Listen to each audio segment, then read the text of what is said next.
Well, at least you know this week at Ford Field you won't have the march to fire Matt Millen, because that's already happened. Lions playing without the president for the first time in 8 years. Hey, how are you, folks? Jason Horowitz, CBS Sports' Charley Casserly.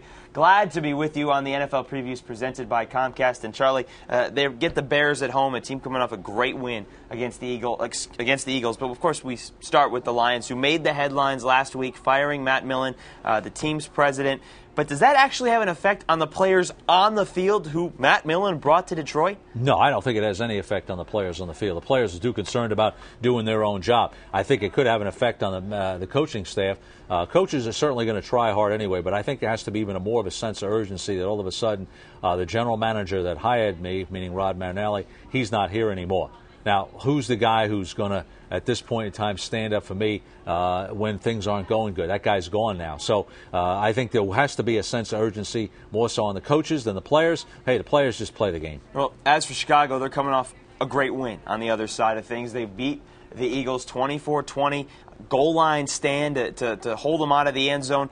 First half, offensively, they were great. Second half, not so much. But when you look at the Bears, what do you see in terms of a balanced football team?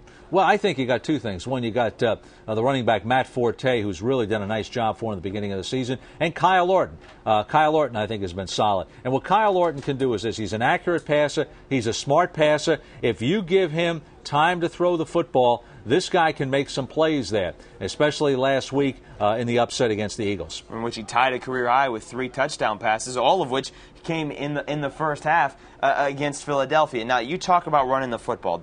The Bears are taking on the worst defense against stopping the run this week. Matt Forte was held to 43 yards last week. Are you expecting a big game out of him? Yeah, I think so. I think that Detroit is undersized in their front. I think they're going to struggle against the offensive line of the Chicago Bears and the running back Matt Forte. And Kevin Jones coming back, formerly a #1 pick with the Detroit Lions, got released. You know, the few carries he gets in this game, you know he's going to be motivated. 3 carries, 100 yards? Is that what Could be. Maybe they start at the 1 and let him go for 99 yards. Meanwhile, for the Lions, John Kitna, before the bye, sprained his knee. Rod Marinelli says he's healthy and he'll be expected to start this game for Detroit.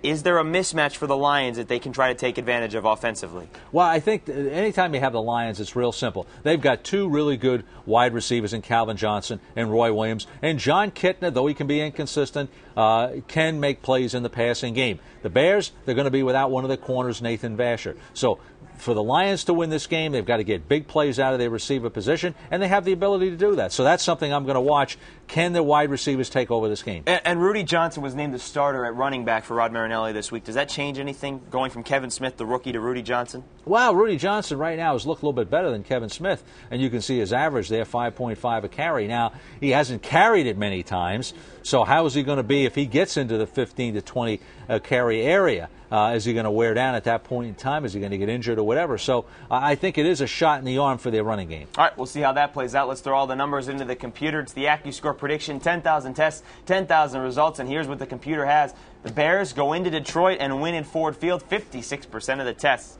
on the computer. Charlie, you like Chicago? I like Chicago in this game. First of all, I think they can run the ball against the Detroit defense. I think that they can throw the ball against the Detroit secondary. And again, Detroit to me is one-dimensional as far as being able to throw the ball. This Chicago defense is physical and very good up front. I think they'll shut down the run. I think they'll get pressure on John Kitna. And I think somewhere in there between sacks and mistakes, that'll hold the Lions down just enough offensively for Chicago to win the game. So no circle in the wagons, no let's get fired up because we've got a new president and win? Nothing? Oh, I think you'll have all of that, but at the end of the game, you got to go out and play it. After the first couple of hits, hey, you're back to who's on the field and what the strategy is. Who cares is up there in the president's box. It's a 1 o'clock start. For more on this game or any other in Week 5, be sure to stay with CBSSports.com. Watch everything else on the CBS Audience Network. For Charley Casserly, I'm Jason Horowitz. Take care, folks.